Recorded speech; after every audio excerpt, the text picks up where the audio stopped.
Red breaking చూస్తున్నాం. America అధ్యక్షుడు Donald ట్రంప్తో విభేదాల వేళ టెస్లా అధినేత ఎలన్ మస్క్ ఒక ఆసక్తికరమైన చర్చకు తెరలేపాడు.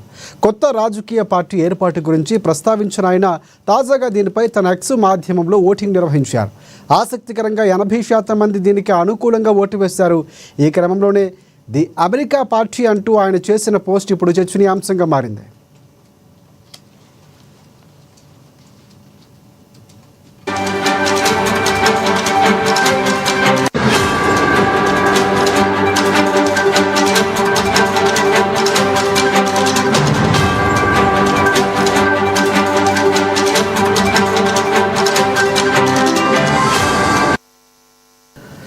రైట్. అమెరికా అధ్యక్షుడు డొనాల్డ్ ట్రంప్తో విభేదాల వేళ టెస్లా అధినేత ఎలన్ మస్క్ ఒక ఆసక్తికరమైన చర్చకు తెరలేపారు.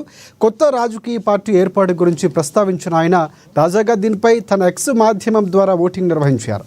ఆసక్తికరంగా 80% మంది దీనికి అనుకూలంగా ఓటు వేశారు. ఈ క్రమంలోనే ది అమెరికా పార్టీ అంటూ ఆయన చేసిన పోస్ట్ ఇప్పుడు చర్చనీయాంశంగా మారింది. ఎలన్ మస్క్ పార్టీ పెట్టబోతున్నారంటూ అనుమానాలకు తావిస్తోంది.